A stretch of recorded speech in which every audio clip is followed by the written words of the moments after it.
Hello guys, welcome to my YouTube channel wonder vibe with Anjana. ഇന്ന് നമുക്കൊരു ഇക്കിയ store visit ആയാലോ.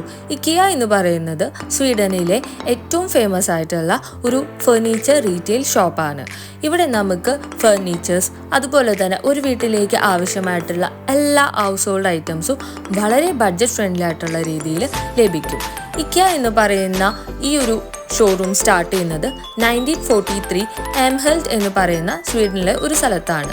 അതിനുശേഷം ഇതിന് പോപ്പുലാരിറ്റി കൂടുകയും വേൾഡിലെ തന്നെ പല ഭാഗങ്ങളിലേക്കായിട്ട് ഇവരുടെ ബ്രാഞ്ചസ് സ്റ്റാർട്ട് ചെയ്യുകയാണ് ഉണ്ടായിട്ടുള്ളത്. നമ്മുടെ ഇന്ത്യയിൽ തന്നെ ഹൈദരാബാദ്, ബാംഗ്ലൂരൊക്കെ ഇക്കയുടെ സ്റ്റോഴ്സ് ഉണ്ടായിരിക്കും. ഞാൻ ആദ്യമായിട്ട് ഇക്കയുടെ സ്റ്റോറിൽ പോകുന്നത് ഹൈദരാബാദാണ്. അന്ന് എനിക്ക് സ്വീഡൻ എവിടെയാണെന്നോ സ്വീഡൻ്റെ ആണ് ഇക്കിയ എന്ന് പറയുന്ന ഈ ഒരു ഷോറൂം എന്നോ ഒന്നും ഒരു ഐഡിയ ഉണ്ടായിട്ടില്ല. ഇന്നിപ്പോൾ ഞാൻ സ്വീഡനിലെ ഗോതംബർഗുള്ള ഇക്കിയ സ്റ്റോർ വിസിറ്റ് ചെയ്യാനായിട്ട് വന്നിരിക്കുകയാണ്. ഇക്കിയയുടെ ഒറിജിൻ പ്ലേസ് ആയിട്ടുള്ള എംഹെൽറ്റ് എന്ന് പറയുന്ന സ്ഥലത്ത് ലോകത്തിലെ തന്നെ ഒരേ ഒരു ഇക്കിയ ഹോട്ടൽ കൂടിയുണ്ട്. അവിടെ നമുക്ക് സ്റ്റേ ചെയ്യാനായിട്ട് പറ്റും. അതുമാത്രമല്ല, ആ ഹോട്ടലിൽ യൂസ് ചെയ്തിരിക്കുന്ന എല്ലാ ഫർണിച്ചേഴ്സും എല്ലാ ഹൗസ് ഹോൾഡ് ഐറ്റംസും ഇക്കിയയുടെ തന്നെ പ്രൊഡക്ട്സ് ആണ്.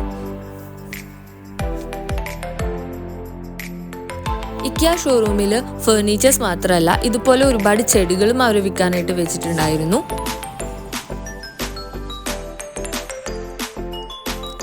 ചെടികളെല്ലാം കണ്ടതിന് ശേഷം ഇക്കയുടെ ഐക്കോണിക് ആയിട്ടുള്ള ഫുഡ് ഐറ്റംസ് കഴിക്കാനാണ് നമ്മൾ പിന്നെ പോയത്. ഷോർട്ട് ബുള്ളാർ അഥവാ മീറ്റ് ബോൾസ്, പിന്നെ ചിക്കൻ ഫില്ലേ, ചീസ് കേക്ക്, പിന്നെ കുറച്ച് ഡ്രിങ്ക്സ്, അതൊക്കെയാണ് നമ്മൾ ഇവിടുന്ന് കഴിച്ചതിന് ശേഷം നമ്മൾ തിരിച്ച് വീട്ടിൽ പോയി. നിങ്ങൾക്ക് എൻ്റെ ഈ വീഡിയോ ഇഷ്ടപ്പെട്ടിട്ടുണ്ടെങ്കിൽ ലൈക്ക് ചെയ്യാനായിട്ട് മറക്കരുത്. അതുപോലെ ഇൻട്രസ്റ്റിംഗ് ആയിട്ടുള്ള വീഡിയോസ് കാണാനായിട്ട് എൻ്റെ ഈ ചാനൽ സബ്സ്ക്രൈബ് ചെയ്യും. നിങ്ങൾ ഇക്കിയ സ്റ്റോർ വിസിറ്റ് ചെയ്തിട്ടുണ്ടോ എങ്കിൽ നിങ്ങളുടെ എക്സ്പീരിയൻസ് എന്താണ് അതും കമൻറ്റ് ചെയ്യാനായിട്ട് മറക്കരുത്. Thank you for watching. By.